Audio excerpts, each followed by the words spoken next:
개장 전 80분 오늘장을 움직일 이슈들 짚어보겠습니다. 관세, 세법 개정안 등 불확실성에도 시장을 지지해준 헤드라인으로 출발해보겠습니다. 삼성전자 약 22조 8천억 원 규모대 파운드리 계약, 일론 머스크, 삼성전자 텍사스 공장에서 테슬라 AI 칩 생산입니다. 자, 어제장 시작하기 전 삼성전자는 공시를 통해 글로벌 기업과 22조 7,647억 원 규모의 반도체 위탁 생산 계약, 즉 파운드리 계약을 체결했다고 공시를 했죠. 약 8년간의 계약입니다. 자, 시장에서는요, 퀄컴이다, 테슬라다 여러 추측들이 나왔던 가운데 일론 머스크 자신의 X를 통해 직접 나야 하고 밝혔죠. 관련 글에 댓글도 참 많이 달렸는데 머스크 일일이 답글을 달면서 화제가 되기도 했습니다. X 게시글과 답변을 좀 종합해서 체크를 해보면요. 삼성전자의 텍사스 테일러시 신규 공장이 테슬라의 차세대 AI6 칩 생산에 전념할 것이라고 머스크는 밝혔습니다. 해당 반도체는요, 슈퍼컴퓨터인 도조부터 FSD, 휴머노이드 등 핵심 미래 사업에 활용될 것으로 보이는데요.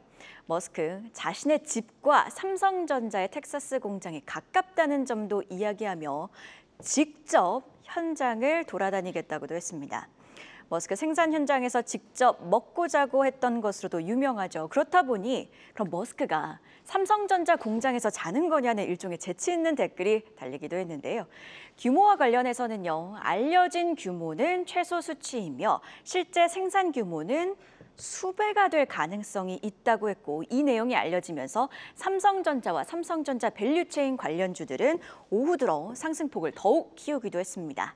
자, 증권가 반응도 확인을 해봐야겠죠. 일단 NH투자증권은요, 계약 규모를 연 단위로 나누면 연간 2.7조 원 규모 수준으로 LSI 파운드리 매출의 10% 수준이라며 금액 자체로는 크지 않다고 했습니다. 다만 파운드리라는 사업 자체는 제조 경험이 중요하기에 부진의 늪에 빠진 파운드리 입장에서는 의미 있는 수주라고 진단을 하기도 했는데요. 그리고 SK증권 리포트에서도 그렇고요. 공통적으로 텍사스 테일러시 공장 투자 재개 가능성을 언급하고 있습니다. SK증권은 명확한 고객 확보로 테일러 증설 재개가 기대된다고 했는데요. 어제 시장이 미리 이를 반영했듯 이번 수주의 명백한 수혜주는 공장 증설 재개에 따른 소부장주로 보입니다. 삼성증권과 SK증권의 리포트를 참고해서 삼성전자 파운드리와 연관된 밸류체인을 좀 정리를 해봤는데요. SK증권은요, 장비업체 중에서는 삼성전자 파운드리 베타, 즉 주가 민감도가 큰 원익 IPS 그리고 HPSP를 수혜주로 언급하기도 했고요. 소재주 내에서는 미국 현지 공장을 운영 중인 업체 혹은 부지 매입을 통해 증설에 대비가 되어 있는 업체가 수혜군이라며 코미코를 강조하기도 했습니다. 삼성증권은 소재주 내에서 솔브레인을 두고 3나노미터 GAA 식각 관련 독과점 지위를 가지고 있고 테일러 공장 근처에서 증설을 계획 중이라고도 봤는데요. 후공정 관련주를 두고는요, 당장 수혜는 제한적이지만 추후 파운드리 전반 가동률이 오르면 수혜가 가능하다고 봤습니다. 자, 간반 모간 스탠리 DCF, 즉 미래의 수익을 현재 가치로 환산하는 현금 흐름 할인법에 기반해 삼성전자와 테슬라의 계약을 보면 어제 삼성전자 6.8%대 상승으로 이미 가치의 68%가 반영이 됐다고도 봤는데요. 자, 그래서 삼성전자가 7만 전자가 되느냐, 8만 전자가 되느냐, 그리고 이런 가운데 소부장주도 동반 강세를 보이느냐, 추가적인 상승 여력에 대한 고민이 드는 시점이죠. 잠시 후 이어지는 마켓포커스에서 한 발 더 들어가서 분석 짚어보고요. 반도체주에 대한 고민은 오늘장 마켓 무버로도 연결됩니다. KNVIDIA를 키우기 위한 이재명 대통령의 핵심 공약, 국민성장펀드의 규모가 확대됐습니다. 한국경제신문의 단독 보도에 따르면요, 정책 금융기관이 주도하는 기존 50조 원의 민간 자금 최대 100조 원을 매칭해서 추가 조성하는 방식이 검토되고 있습니다. 자, 이렇게 되면요, 총 규모는 당초 100조 원대에서 150조 원대로 늘어나게 되는데요. 민간 자금은 시중은행, 대형 증권사, 연기금, 민간 기업 그리고 일반 국민 등으로부터 조달하게 되며 정부는 파격적인 투자 수익에 대해 분리과세를 하는 등 앞서 언급한 것처럼 파격적인 세제 혜택도 검토하고 있다고 합니다. 자, 그리고 정부 주도 자금으로 구성된 모펀드가 자펀드의 후순위로 출자해 손실도 정부가 일단은 우선 부담할 것으로 보이는데요. 이런 정책적 뒷받침에 오늘장 반도체주들이 어제 강한 상승에도 또 한 번 움직여줄 수 있을지, 그리고 AI주 역시 함께 반응을 해줄지가 관건이겠습니다. 자, 다시 큰 틀로 좀 돌아와 봐서요. 큰 흐름상 지수는 상승장에 있지만 반등장은 아니기에 모든 종목이 고르게 오르고 있는 건 아닙니다. 그리고 주도주가 수급을 빨아들이는 현상들이 나타나고 있는데요. 그런 만큼 수급이 강한 종목에 대한 집중이 필요한 시점이 아닌가 싶습니다. 그렇다면 어제 애프터마켓 특징주는 아네스 캐스터와 함께 체크해 볼까요? 네, 오늘장 시작하기 전 애프터마켓 마감 시황 체크해 보겠습니다. 먼저 코스피 상승률 상위 종목 만나보겠습니다. 요즘 우리 증시가 정부와 손을 잡는 기업들을 중심으로 관심이 많이 쏠리고 있는데요. NHN이 16% 급등 마감했습니다. 애프터마켓에선 드문 상승세인데 어제 저녁 7시쯤에 네이버 클라우드, 카카오와 함께 GPU 확보 사업 참여 기업으로 선정됐다는 보도가 나오면서 16.44% 강세 보여줬습니다. 잠시 뒤 특징주에서 자세히 살펴보도록 하고요. 대응은 애프터마켓에서 유독 인기가 많은 것 같습니다. 이번엔 산업통상자원부가 주관하는 제1차 바이오 헬스 분야 연구개발 사업에 국책 과제로 디지털 트윈 기반 바이오 의약품 차세대 제조 공정 기술 개발과 과제가 최종 선결됐다고 밝히며 강세 탔습니다. 삼일제약 최근 하락세 지속되는 가운데 애프터마켓에선 소폭 오른 3.21% 강세 보여줬고요. 삼성전자의 테슬라 수주 소식으로 반도체주에도 전반적으로 훈풍 불면서 K식텍도 강세, 한정기술은 2.56% 상승세 보여줬습니다. 코스닥 시장 보겠습니다. 바이오주들의 활약이 눈에 띄는데요. 최근 핫한 비만, 당뇨병 치료제 개발 기업 펩트론이 코스닥 시장에서 가장 높은 상승률 보여줬습니다. 8.9% 올랐는데요. 장마감 후에 자기 주식 73,960여 주를 장외 처분하기로 결정했다고 공시했는데요. 메인마켓에서는 약세로 마감했는데 공시 나오고 나서 이렇게 8%대 빨간불 켜줬습니다. 공시 내용 잠시 후 특징주로 짚어보겠고요. 역시 바이오주 강합니다. 인벤티지랩도 2.65% 상승한 모습 보여줬습니다. 테슬라 반도체 수주 소식에 강세 보인 삼성전자의 협력사로 부각되면서 앞서 짚어드렸던 하나마이크론도 2.69% 강세 상승세 이어갔습니다. 어제 저녁 과학기술정보통신부는 정부의 1차 추가 경정 예산안 1조 4,600억 원으로 GPU 총 13,000장을 확보하는 사업에 네이버 클라우드, NHN 클라우드, 카카오를 선정했다고 밝혔습니다. NHN 클라우드는 엔비디아의 GPU 제품을 B200 7,656장을 세계 기업 중 가장 많은 GPU를 확보키로 했는데요. 이들은 구매한 GPU로 AI 개발과 활용을 뒷받침하는 역할을 합니다. 사업자들은 AI 분야 핵심 먹거리가 된 GPU 서비스 사업 노하우를 쌓을 수 있게 된 건데요. 이 GPU 자체 활용분을 이용해서 자체 AI 개발 고도화를 하고 국내 AI 기반 인프라를 강화하는 등 국내 AI 생태계에 다각도로 기여할 수 있는 기회를 얻게 됐다는 소식에 NHN 16.44% 강세 마감했습니다. 페트로는 최근 코스닥 시총 4위까지 올라오며 저력을 자랑하고 있는데요.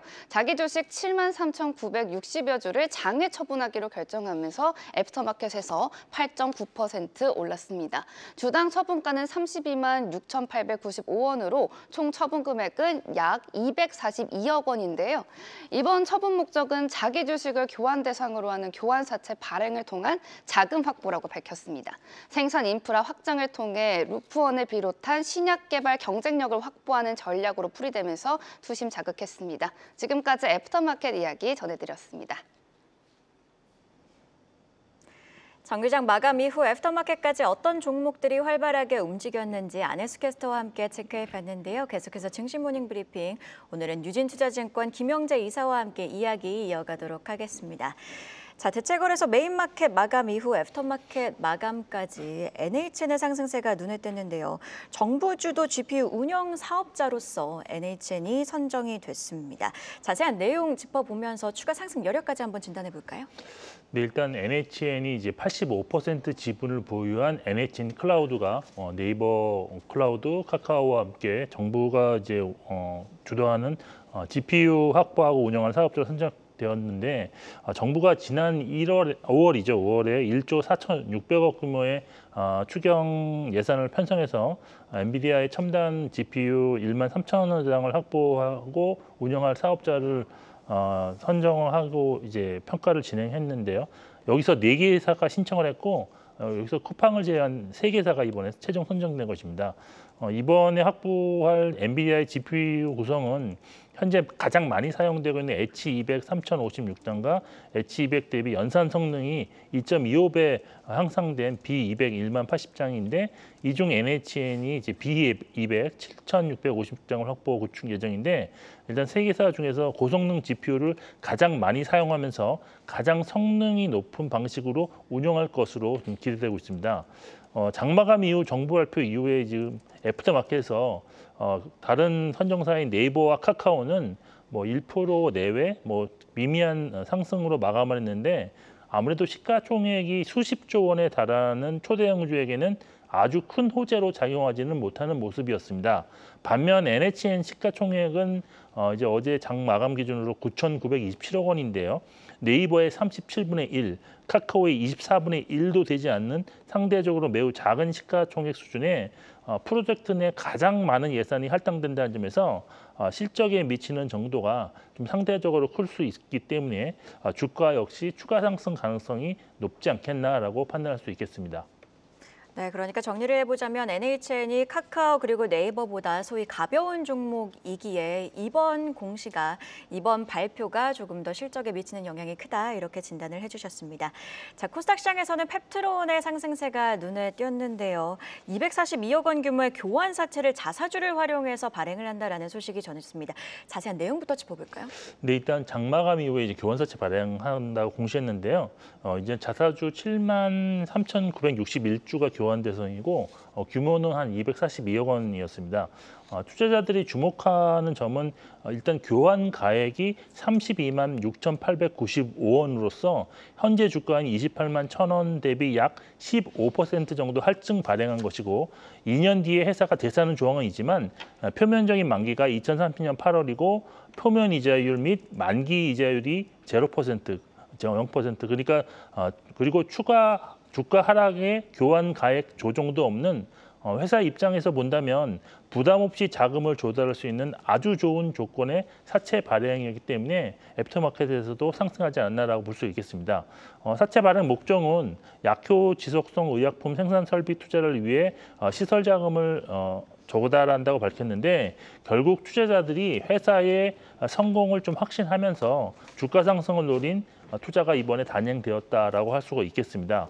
펩트론이 이제 펩타이드 기반 약효 지속형 치료제를 개발하고 있는데 파킨슨병, 전이수선합, 비만, 당뇨 치료 등 다양한 적응증에 대한 파이프라인을 개발 중에 있어서 향후 글로벌 빅파마와의 계약이 기대되는 종목입니다.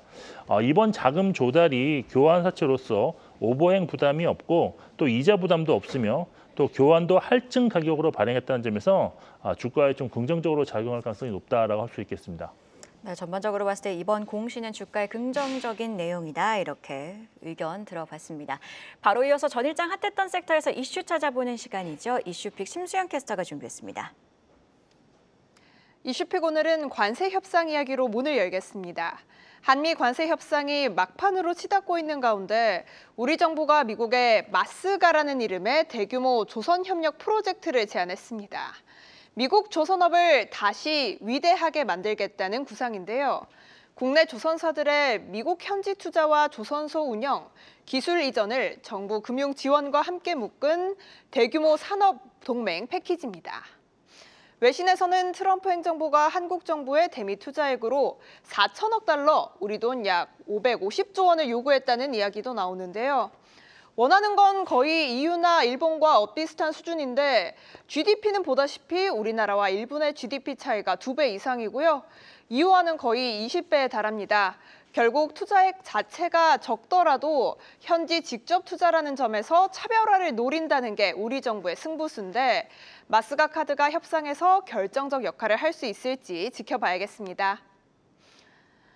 다음 소식도 살펴보겠습니다. 효성중공업이 깜짝 실적을 내놨습니다. 2분기 영업이익이 지난해보다 162% 넘게 증가한 가운데 수주 실적도 역대 최대로 나타나며 훈풍이 전력설비주 전반으로 번졌는데요. 섹터 내에서는 효성중공업이 14%대, 산일전기가 13%대, 일진전기는 4%대 강세 보였습니다. 다만 전력 설비주가 좋다는 건 얼추 다 알게 된 지금 추가적인 상승 모멘텀이 나올 수 있을지가 관건일 텐데요. 주목해봐야 할 일정이 당장 이번 주에도 있습니다. 바로 미국 빅테크들의 컨퍼런스 콜입니다. 현지 시간 30일엔 마이크로소프트와 메타, 그리고 31일엔 애플과 아마존까지 이들이 발표할 AI 투자 규모가 관건인데요. 앞서 실적을 발표한 알파벳은 AI 인프라 투자 금액을 기존보다 100억 달러 늘린 850달러로 증액하겠다고 밝혔고요. 이 중 대부분은 전기 먹는 하마라 불리는 데이터 센터 구축에 투입될 전망이죠. 전력 설비주의 수혜로 돌아올 수밖에 없는 이벤트인데 더 자세한 전망은 이어지는 분석에서 살펴보시죠. 지금까지 심수연이었습니다. 이슈픽 자세한 분석과 함께 하나씩 체크해 보도록 하겠습니다.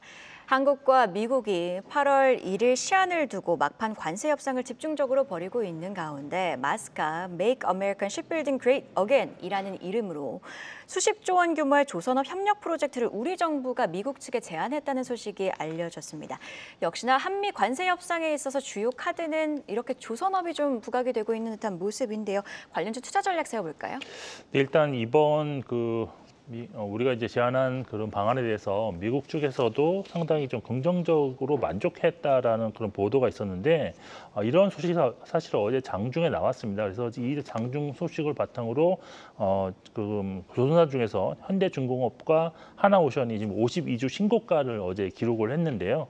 이 두 종목의 신고가는 일단 미국이 원하는 조선업의 기술과 투자가 어떤 분야에 구체적으로 사용될지는 아직은 뭐 구체적으로 알 수는 없지만 상선, LNG선을 물론 잠수함과 해군력에 도움이 될 수 있는 선박을 건조할 수 있는 캐파를 이미 확보한 현대중공업과 하나오션이 다른 조선주보다는 더 수혜를 받을 수 있다는 시장의 판단이 좀 반영되었을 것으로 일단 볼 수 있겠습니다.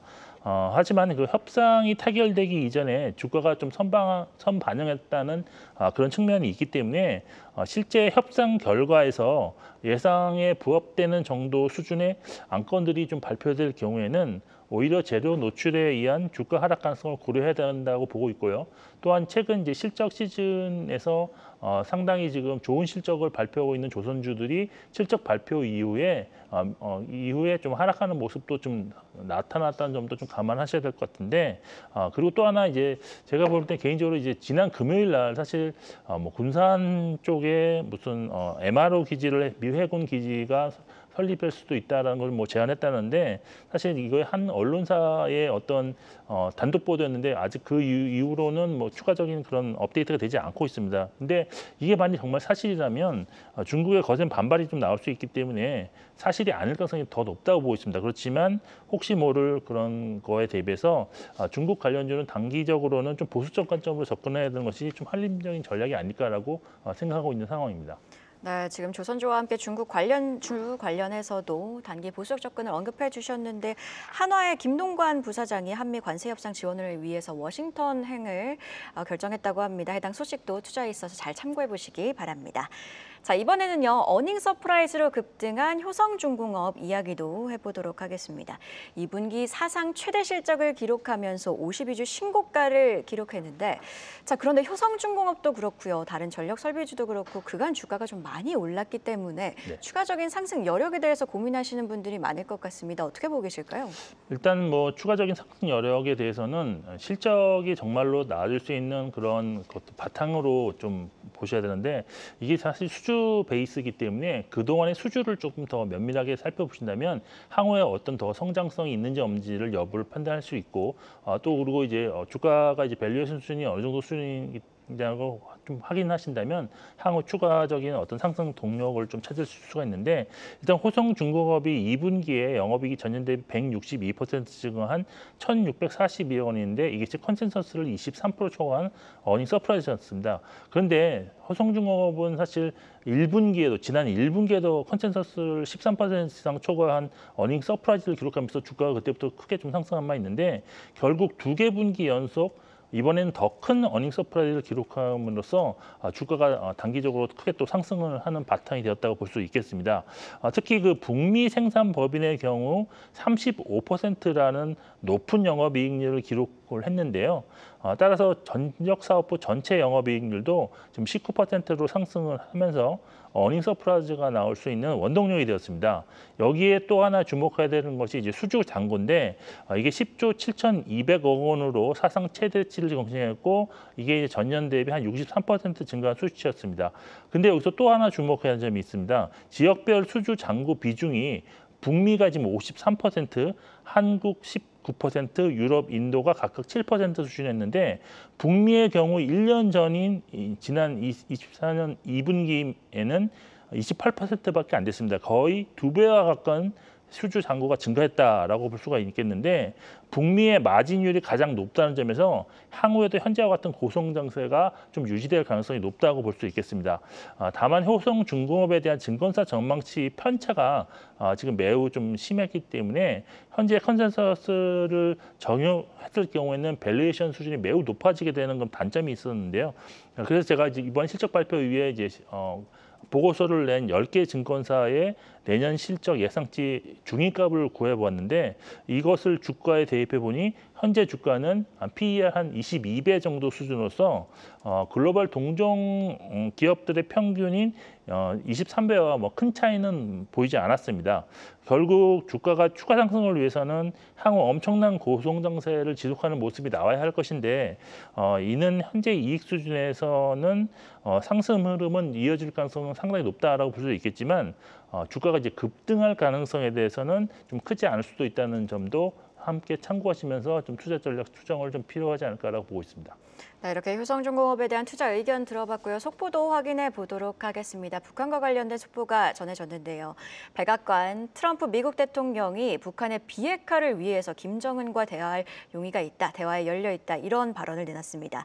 또 새벽에는 북한 측에서 미국이 북한의 핵보유국 지위를 인정해야 한다는 그런 입장이 나오기도 했는데요. 연일 북한 관련 뉴스들이 쏟아지고 있습니다. 남북 경협주 오늘장은 어떤 흐름 보일지 개장 이후에 계속해서 주시해 봐야겠습니다.